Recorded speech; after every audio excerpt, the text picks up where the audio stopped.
Olá, tudo bem? Esse aqui vai ser o vídeo introdutório de como estar utilizando o Talk Message. Quem é novo aqui vai chegar na plataforma, clicar em testar gratuitamente e vai preencher nosso cadastro. Aqui vai colocar nome, WhatsApp, vai colocar um login. Se qualquer coisa, é só para o seu cadastro ser único. Lembrando que você tem que lembrar dele para você fazer seu acesso posteriormente. Preencher o seu cadastro, criar conta. Deixa eu ver o que deu de errado aqui. Tá, o WhatsApp aqui que foi inválido. Tem que ser o número de WhatsApp válido.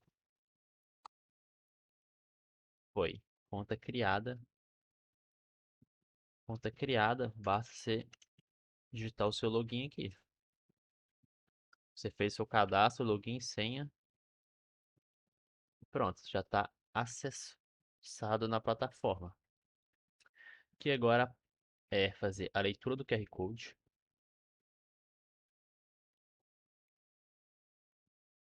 Aguardar ele ser gerado.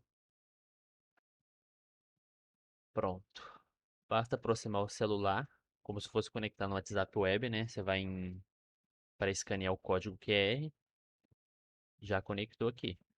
E aí já tem acesso, né, aos meus grupos, aos meus contatos de grupo, a poder salvar contatos, importar planilhas e tudo mais. Vou estar fazendo um envio rápido aqui para esse contato de grupo, só para demonstração. Você pode estar digitando sua mensagem, né, de preferência.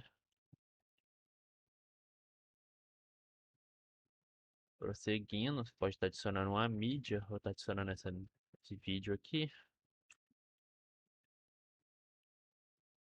só para exemplo. Pode estar adicionando um link também para a pessoa ser redirecionada para o seu WhatsApp.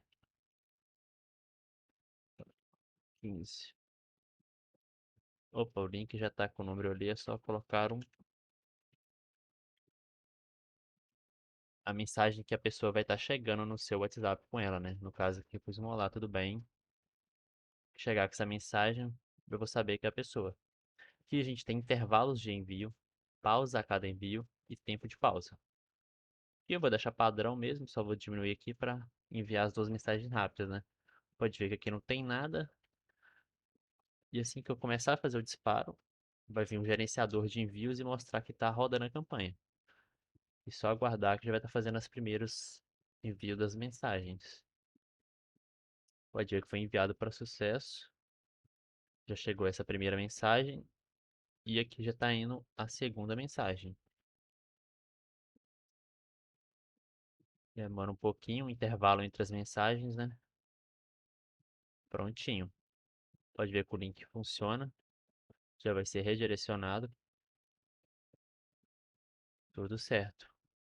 Pronto. Demonstração bem básica mesmo. Se tiver alguma dúvida, pode estar chamando a gente no suporte, que vamos estar te ajudando. No mais, obrigado.